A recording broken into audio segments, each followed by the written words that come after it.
here to talk about this rudder damage on the plane. That doesn't sound good. It doesn't say, yeah, it's scraping the top.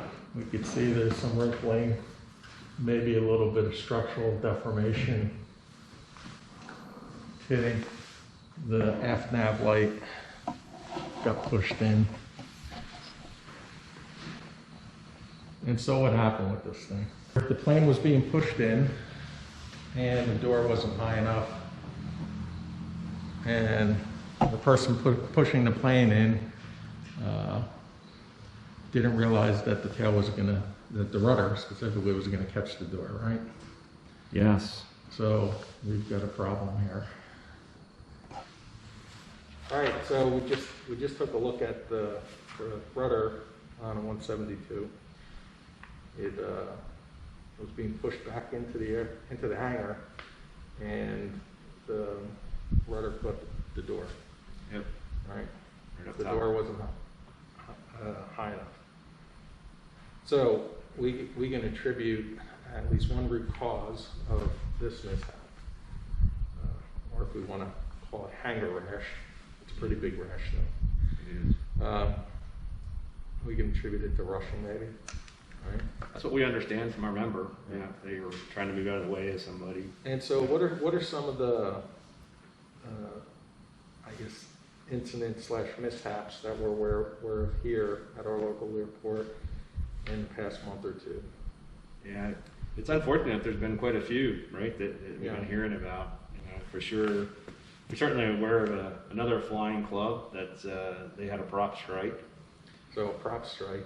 Yeah. Yep. Actually, there's been 2 prop strikes. You're right, Bob. There has been a second. A 182, right, a month or 2 ago, and that was in landing, right? Plane porpoised a little bit, or PIO, as we call it. And then a 172 prop strike, right? Yep. Another PIO. I don't know if the prop strikes could be contributed to rushing. Maybe a bigger factor is not being proficient, right? We all know what the FARs tell us as far as currency requirements, right? But that doesn't keep us proficient, right? Because proficiency is a perishable skill, right? Absolutely. So we talk a lot about what's legal versus proficiency, right? Exactly. And so what's the threat to proficiency this time in our life, right? COVID-19 has made it really tough. It's 2020, COVID-19 really stopped everything in its tracks. So people haven't been flying as much. People are just starting to get out and fly a little bit more, right? You know, early on this year, people didn't want to fly together. I mean, you're in close contact with other people in the plane. So it comes down to you know, your health and safety has to come first. So it's been a little more recent where now we're starting to fly. We're flying with the mask, right? We know we can communicate through the mask into our mics, ATC, intercom, and whatnot. So, but what we haven't done a lot of this past summer is fly and you know, keep our proficiency or flying skills up. Yeah, I've definitely heard from many people that they want to fly, but they're afraid to get in a cockpit with somebody else. So it's real, and everybody's in a different spot, right? How some people are high risk, so that's a real point. Good point you bring up, Bob.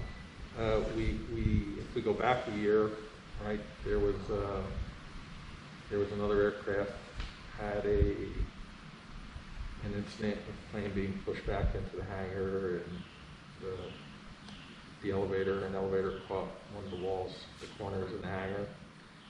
Yes. There's been, if I go back a few years, there's been another rudder being contacted by a hangar door. Right? Very similar to this one. We had a prop strike. We did. That we've learned about. And in that case, what was the prop strike issue?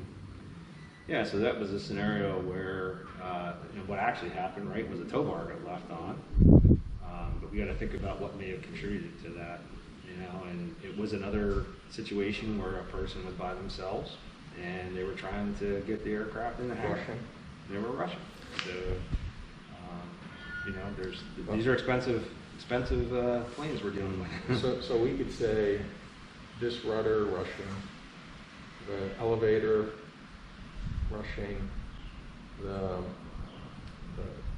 prop strike with the tow bar rushing,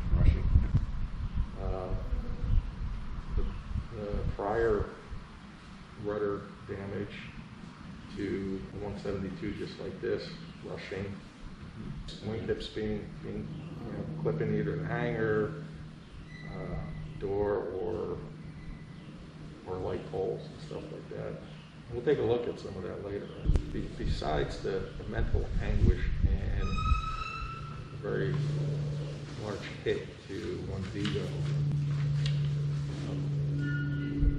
what's the cost involved with these types of things?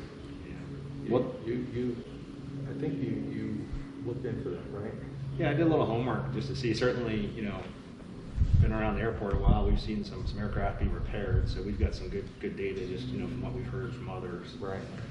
And one of the costs we need to think about is the loss of aircraft. So it's not even just the money. If you got more than one person trying to use a plane, it can easily. So the downtime involved. Downtime, right? The aircraft's not accessible. Not accessible. Sometimes we think a rudder is 2 weeks it'll be fixed, and it's easily 2 or 3 months. So.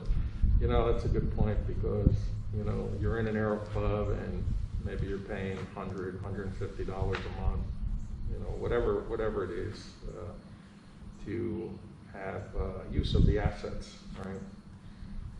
And when the asset's not available, it's a real struggle to pull that money out and send it every month, but really that's all part of it, right? It is, and because the hangar lease and the insurance bill and all of that doesn't stop ticking up, right? So any organization is going to have to continue to charge, even if the aircraft's not available. So that's probably a real cost that affects every member individually, and a real one. Yeah, I did a little homework, Bob. Some of this data is probably old, so and we know one thing for sure: prices don't go down in aviation over time. So. The example they've got in here is, they put a wingtip, and that's just the fiberglass piece, right? And they're showing about $1,500. So it's not just the fiberglass piece, but it's not. The labor to install it, the R&R, the painting. Then if you hit the light fixture, right? So the position light, now that's not part of that. So I could see a wingtip pretty easily be $2,000-$3,000. Amazing. Yeah. Another one, you came a good example. I think you mentioned there was an elevator might have hit a hangar and some hangar rash, and that easily same neighborhood, $2,000-$3,000. But the one I want to call attention to here is example is with a rudder, and I think we've got some data to say rudders are probably. They can be between $2,000 and $6,000. I think if you can't find one in a salvage area somewhere, you're going to go down the path of reskinning it. And I think just the reskinning was 4 or 5 plus paint, so you're in the 6. What I found interesting in my research is how near of a miss a rudder hit is. So if that damage is a little more extensive and gets into the vertical stabilizer, which would be pretty easy to do. That vertical stabilizer is a very different expense. So on here it's showing that $21,000 for a vertical stabilizer repair, and that's old data. So again, could be just hangar rash, and you think it's small, but that's a lot of money. That could really hurt an organization. The first thing that was looked at with the tow bar strike is you've got a sudden stoppage of the engine. So immediately you have 2 very expensive things. You've got propeller damage. And typically that's not going to be repairable with a sudden stoppage, so you're probably putting a new prop on the plane. That's easily $8,000 to $10,000 on a constant speed prop out in that neighborhood. The more painful one, right, is you're going to have to tear down that engine and inspect it. So sudden prop stoppage means you're going to have to tear down that engine and inspect it. That's going to be roughly, I think the example I learned from the owner at that time was I think it was about $2,700 just to pull the engine out and put it back in. And then somewhere around, $14,000-15,000 to tear the engine down and look at it. And that's assuming nothing's actually broken. So if you start breaking a crank and have to replace a crank, that could easily get into a $20,000-25,000 incident just on the motor itself. Wow. That one was even, kind of a worst case scenario for that organization, because the tow bar in that case became a projectile. So that's right. There was a real danger, if you think about what could have happened. So that owner was very fortunate, I should say, that tow bar, there was nobody around, right? That could have, somebody could have really got hurt with that tow bar. Where did the tow bar go? So the tow bar, you can imagine, I believe from the scenario, the engine had actually started, so you've got some prop blast blowing it back. Tow bar actually broke in pieces, and a piece actually went over to the pilot's side and struck the underside of the wing. So now you got wing damage, or at least the skin damage. Yeah, so it ended up being more than skin damage. Okay. It wasn't obvious at first, but the stringers even got nicked. So, wow. So the whole underside of that wing had to be had to be drilled out, and skin removed. Skin removed, drilled out, repairs to the rib structures. Wow. And then reskinned. So I think they said that the wing damage was somewhere in if you think about paint on top of that, it was probably around $7,000 to $8,000 just for the fact that tow bar hit the underside. Just for the wing. Just for the wing. What did you figure the total cost of the 182 prop strike with the tow bar? I think the end of the day, the insurance claim on that was around $47,000. Holy cow. It's almost $50,000 just for rushing. Just for rushing. Amazing. Now, it's pretty obvious that we could say that, a best practice would be is to never leave a tow bar on the front gear there. Put that into practice over a whole career of flying, right? Almost a whole lifetime. Someday, it just takes one slip up, or a phone call comes in and texting, you get sidetracked, and it's left there. It just takes one time to change 50 grand. Right? I think it's really good to think about how we operate and how we basically conduct ourselves around aircraft and a hangar from a long time view, right? And what are the threats that potentially are there that could bite us and cost lots of money, if not a life, right? So best practice might always be is never leave the tow bar connected to the nose gear, right? Mm-hmm. I noticed sometimes when we fly, you throw the keys up on the top of the instrument panel. Yeah, I'm a stickler for that, right? Because we know the keys are on the dash. We know the mags are not hot, right? Well, that's just one of the things, right? One of the things. If we look at it as layers of protection, there's a number of things we do to make sure that when we're by the prop, if we pull it through or whatever, it's not going to fire. Right? And so over the course of a lifetime of flying, if we set that as a best practice, and we do that religiously, or maintain some operational discipline and do all of these extra things, over the course of a lifetime, we're probably not going to be a statistic, or at least the risk of us becoming a statistic will be, the probability will be very low. And we've thought about it, and we do the extra things to make sure that we go home to our families safe and sound and live to fly another day, right? Yeah.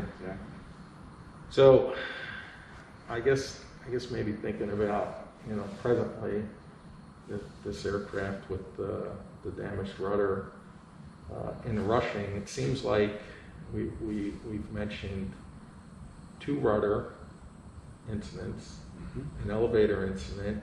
I know of another aircraft where the elevator got dinged from pushing it in and not paying attention. The wingtip. So we've got 5 or 6 mishaps there that are just due to rushing.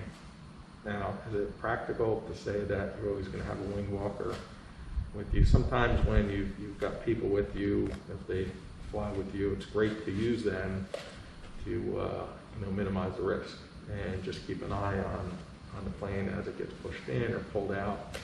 But what about the times when you're alone? This is where it comes down to single pilot decision making, right? Yes, it does. Yeah. And whether you're in the air or on the ground, or just getting ready to pull the plane out to go fly, they're all decisions that we make. And so, what are and sometimes there is no best decision, right? There's not. Or the perfect decision, I'll say. But some decisions, some things we do mitigate some of the risk of having a problem. Right? In the video, we took a picture of the mark up there for the door. Now, if we're always in a habit of every time we put that tow bar on and we move the aircraft in or out, we look for that mark, right? Right, so before we attach the tow bar, right, we make sure the door's at that mark and stop, If right? you train yourself to do that, just as every time the tow bar is going to go on the nose and you're going to be around this prop, you're looking at that instrument panel for those keys. It's just another thing that helps you reduce the risk of having a problem. Right? The Heinrich pyramid, right? And basically, I've seen this in process safety management a lot, where the bottom layer, there's a lot of near misses, and then the next layer up are perhaps mishaps and things that could have been bad, and then the next level is we start damaging the equipment, hurting ourselves, and finally the worst case is, there's a fatality, or a complete loss of equipment or assets. And so if we use that to our benefit, when we start seeing the bottom, I think we're maybe starting to work our way up this pyramid, right? So it seems like there's quite a few near misses, possibly close calls, and now we're seeing some mishaps here with the rudder.